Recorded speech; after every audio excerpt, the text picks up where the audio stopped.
Hello students, welcome to Spectra Educational Academy. In this video, let us continue SAQs in the chapter gravitation. Let us begin the first question. What is orbital velocity? Obtain an expression for it. Let us write the definition first.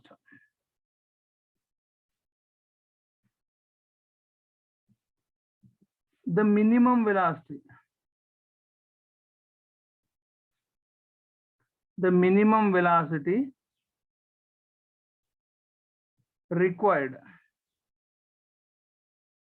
for an object to revolve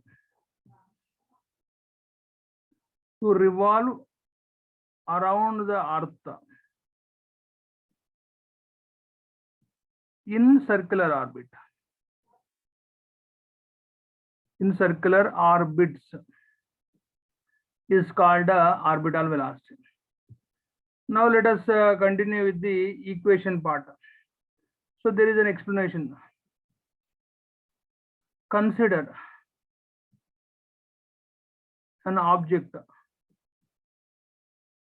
of mass m.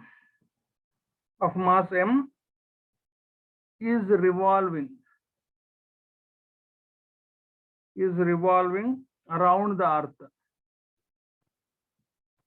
At a height h from the top surface of the earth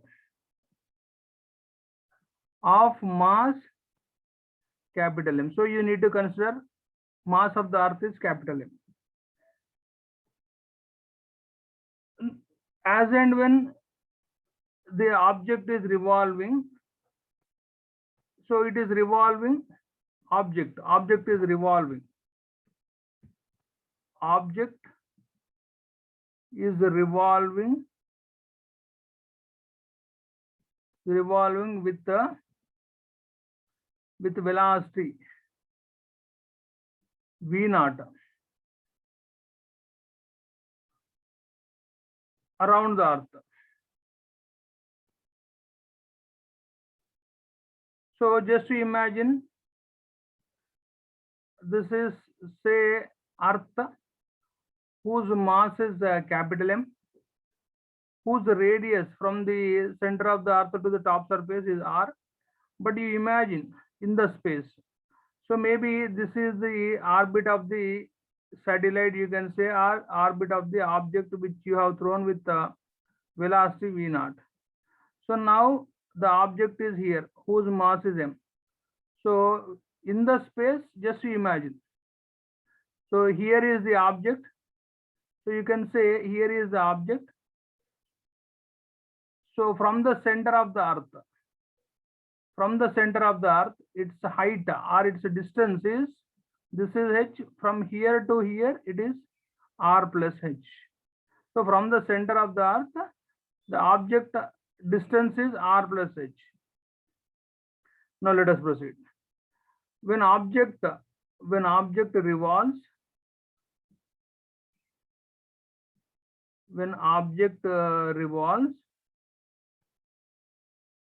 around the earth, the gravitational force between the two masses. So first mass is small m and second mass is capital M. The gravitational force between m and m is balanced by centripetal force. So just you feel that centripetal force is the hero, now playing role like gravitational force. I'll give you another example. In atomic structure chemistry, you might have learned that Bohr's first postulate, mv square by r is equal to 1 by 4 by epsilon naught Ze. So this is the atomic number of the nucleus, and this is charge of the if you take alpha particle scattering by Rutherford, you can take this is okay, this is revolving electron, otherwise you can continue. Therefore R square. So similarly here, so there in atomic structure, centripetal force playing a role like electrostatic force between the electron revolving with the nucleus. Then same way here also, centripetal force mv square by, how much is the distance from the center of the earth to the mass m is, it is r plus h. So once you get back gravitational force of attraction by Newton's gravitational law, so it is gmm by r plus h whole square. So you can cancel r plus h here, r plus h here. So here you can cancel even small m also, both sides of the equation. So now V naught square equal to gm by r plus h. Suppose the object is close to earth. Close to earth means, so h can be neglected. H can be neglected. So therefore you will get a V naught square is equal to gm by r only. Now you multiply r and divide r. So what will you get here is, so gm by r square with r. In gravitation, there is a relation between acceleration due to gravity with the gravitational constant as gm by r square. So you can replace, you call this as equation 2, you call this as equation 1 in 2 in 1. 2 in 1. So you'll get finally as V naught square equal to g into r. So therefore final equation is V naught is equal to root gr. So this is the desired equation. Now let us proceed with the other question, that is, what is escape velocity? Obtain an expression for it. Escape velocity, first let us define escape velocity. The minimum velocity is similar to orbital only, but it escapes. The minimum velocity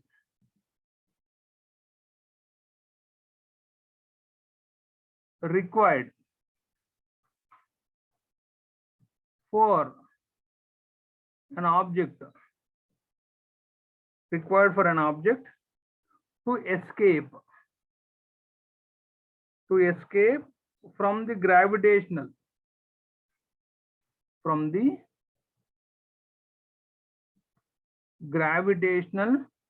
influence of the earth. Or you can say planet. In broad sense, you can write planet of the earth.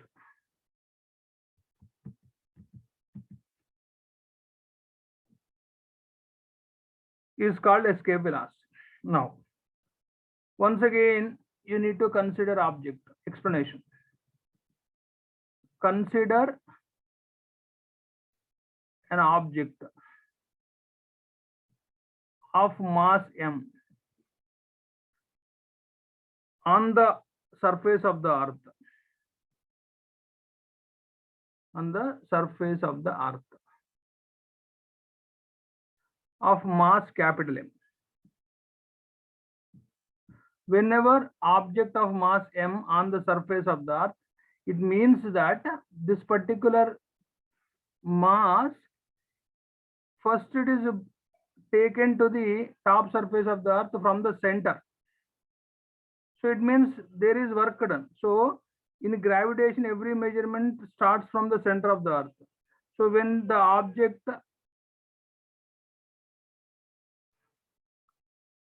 is on the top surface of the earth, how much gravitational potential energy it possesses? So it is at a distance equal to radius of the earth. First let us work for potential energy. Now to get the potential energy expression, so work done turned up into potential energy. The expression of work done is F into dr. So this is infinite process, and You are moving the object from the center of the earth. You have to imagine from the center of the earth to the top surface of the earth. So for that, work done is dW is equal to F into dr.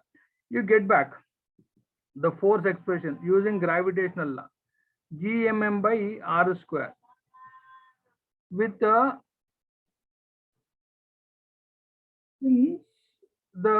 object of mass m is brought from center of the earth to the top surface of the earth. This is the work done. So it is work done to bring the object up to the distance equal to radius of the earth. So if you integrate dW, you will directly get W. So this itself acts as potential energy, that too gravitational potential energy. Now, suppose if this is integrated, so just you write down gmm with r to the power of -2 with the dr. The rule of integration is what? X to the power of n with the dx is equal to n plus 1 by n plus 1. Keep it in the mind. So you'll finally get the equation as minus gmm by r. So I'll tell you what is the reason. So integration of r is r to the power of -2 plus 1 by -2 plus 1. So you'll get this as minus r to the power of -1. You'll get it as -1 by r. So therefore, the final equation is this. So integration limit is anyhow 0 to r. So already substituted. So this is gravitational potential energy, right? So when the body on the surface of the earth,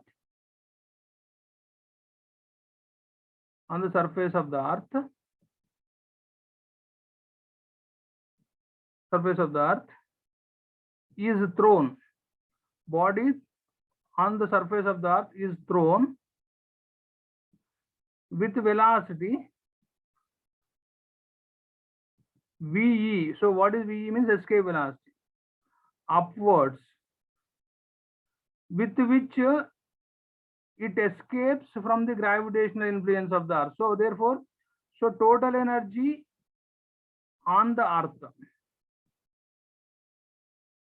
is equal to total energy at infinity. So total energy at infinity is 0. But what is the total energy on the surface of the earth is it is in the form of gravitational potential energy plus kinetic energy. This kinetic energy is body is going to get kinetic energy by supplying escape velocity to it. Now what did you get? Gravitational potential energy gmm by r. That too minus gmm by r plus. So just you get back kinetic energy expression. It is half mv square. In particular, v is square. This is equal to 0. So you'll get this as, if you simplify this as, so gmm by r is equal to half mve square. You can cancel m both sides of the equation. Now it is going to be 2gm by r is equal to ve square. So once again, you do one thing. You multiply and divide with r. Multiply and divide with r is equal to ve square. So you'll get it as 2r into gm by r square is equal to ve square. So what is the relation? Once again, small g and capital G is this only, r square. So you will have to write this gm by r square is small g. So you'll finally get 2gr is equal to ve square. The final equation is ve is equal to 2gr. So this is the desired equation for escape velocity. Now let us proceed with the next question, that is question number 3. What is geostationary satellite? State its uses. First definition, geostationary satellite. A satellite whose time period of revolution is equal to time period of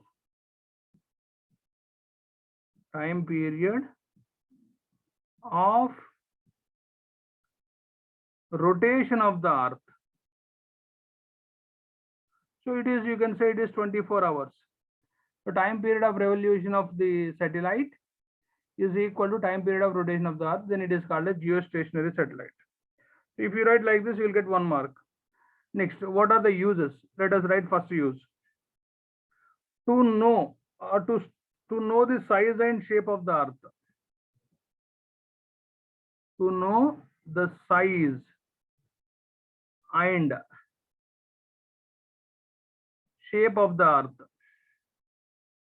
So by sending satellite pictures, then only we came to know that the shape of the earth is spherical. 2, to study the upper layers of the atmosphere. To study the upper layers of the atmosphere.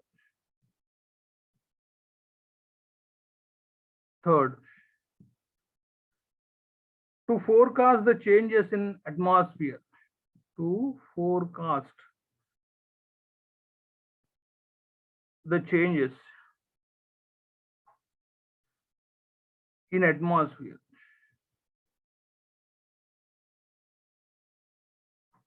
So we are able to predict when is going to be cyclone, all that due to this one only, due to observing or due to analyzing the satellite pictures. Next, 4th, to identify the mineral and natural resources. To identify the mineral and natural resources inside the earth, which are present inside the earth. Present inside the earth. Yeah. And last, to transmit the TV programs to the distant places. To transmit the TV programs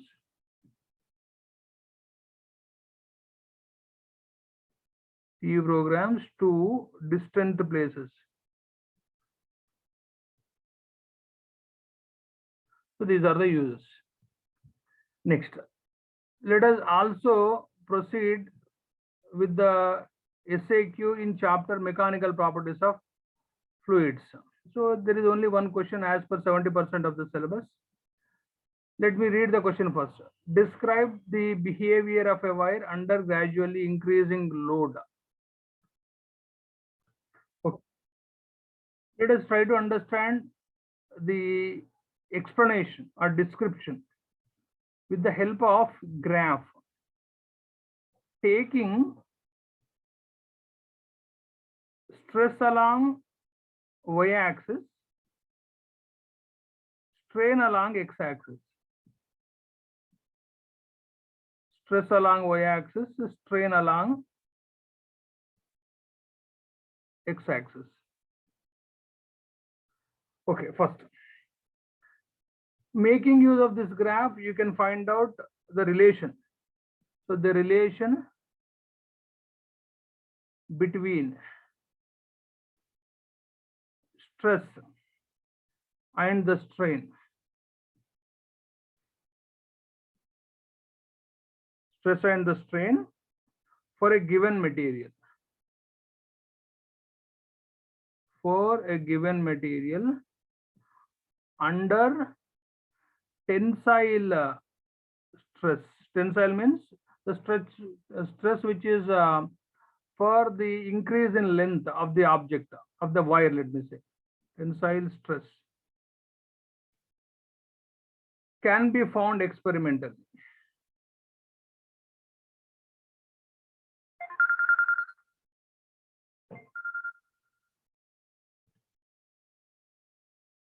Experimentally.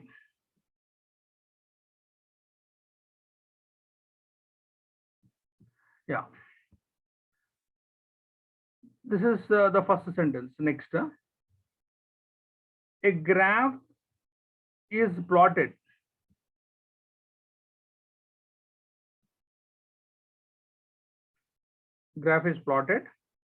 between the stress. So what is stress means? Force acting, applied force per unit area. Magnitude of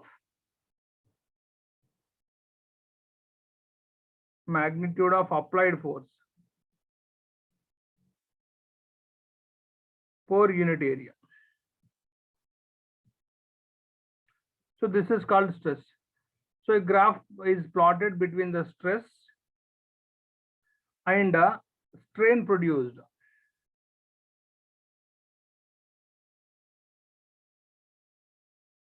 Yeah, proceed. The second point is the stress strain graph. The stress strain graph is different, or which varies. It varies from material to material.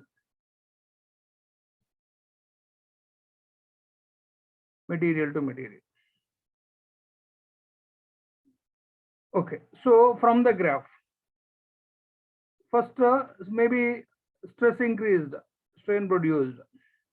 For this stress, this is a strain. For this stress, this may be the strain. For this stress, this may be the strain. Okay, for this stress, this may be the strain. Let us say this is from point O. From point O to A. So in the graph,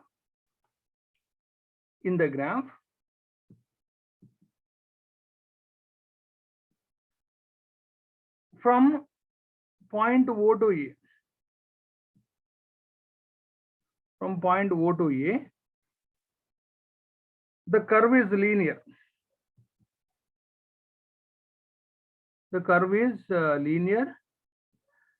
And material, or you can say wire, obeys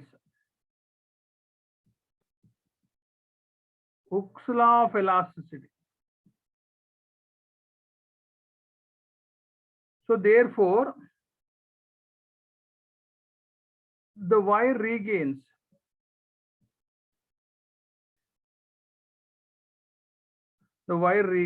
its original dimensions.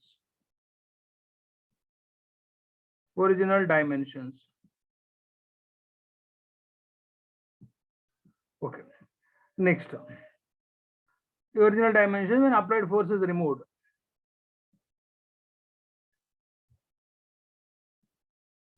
Okay. So suppose, okay. So in the graph, suppose if stress is increased beyond A. So how to increase the stress means by increasing the load suspended to the wire. Suppose let us say this is a rigid support. This is the wire. It is connected to a hook. So to this hook, they suspend the slotted weights. By increasing the slotted weights, you can increase the weight, you can increase the stress. So this is what the experiment. So suppose beyond A, suppose if stress is increased little bit, so you will get a strain like this.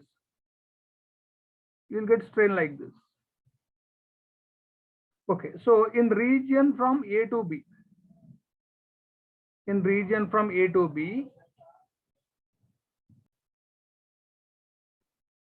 region O to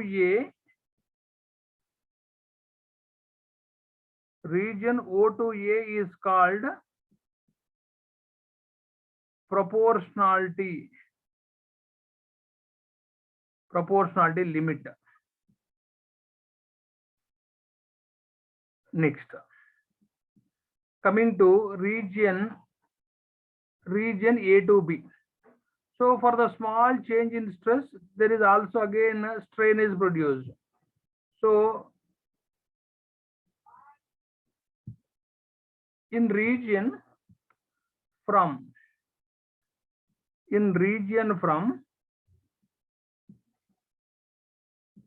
A to B, stress and strain are not proportional.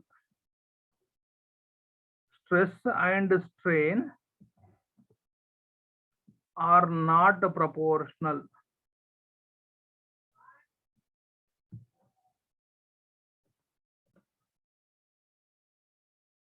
The body still retains. The body still returns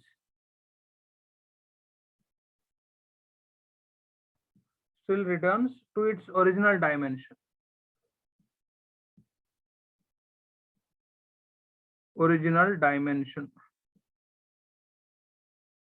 Still returns to its original dimension when the load is removed. When the load is removed.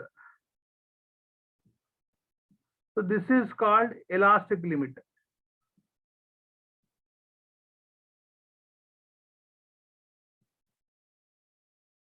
Now moving to, suppose the point B in the curve, the point B in the curve is known as yield point. The point B in the curve is known as yield point. Okay. And corresponding stress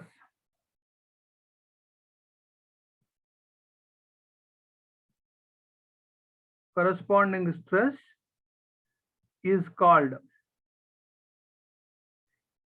yield strength.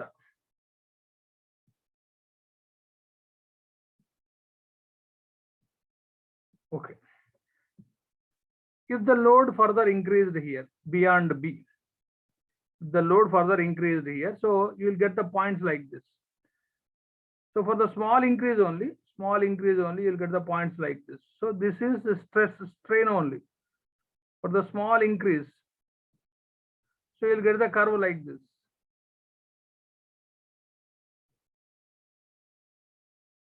Yeah. There is a point C here and D here. So if the load further increased,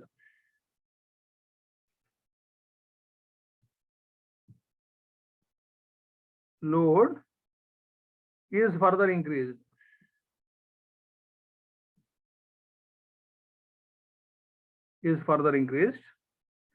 the stress developed exceeds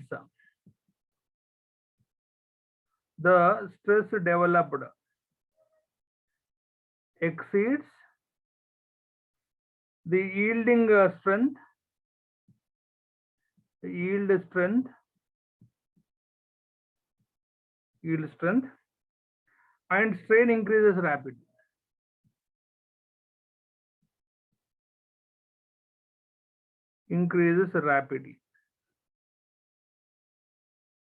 So therefore, for the small increase in stress, there is a large increase in the strain. So this is from C to D.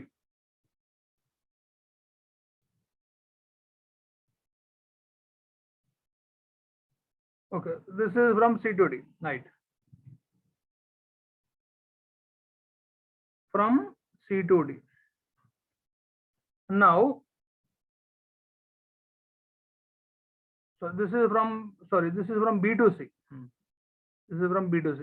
So there will be more increase in the stress. There is more increase in the strain.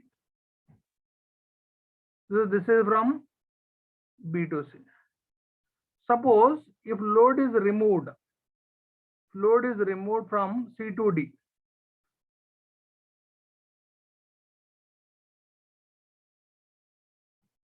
If load is removed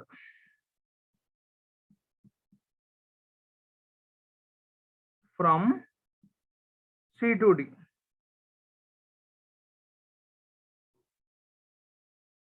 then body does not regain.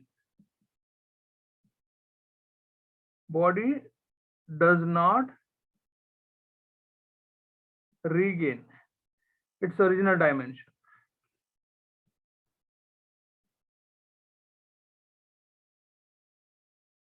Original dimension. Then this is called permanent set. So for the stress zero, but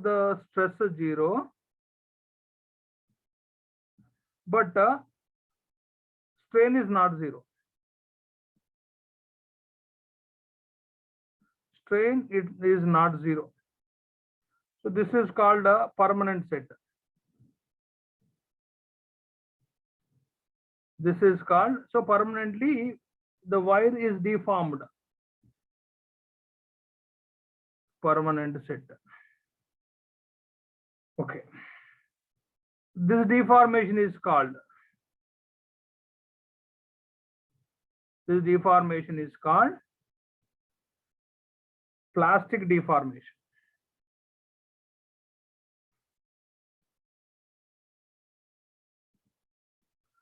And suppose if there is slight increase in the stress, just after point D, there will be breaking in the wire. So this is point E. So you can also call it as breaking point or fracture point. The load at which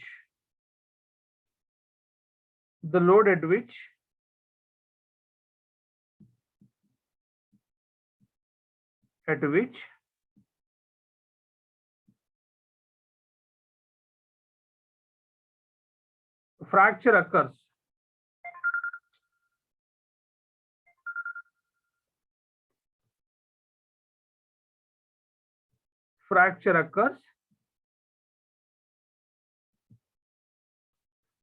is called breaking point.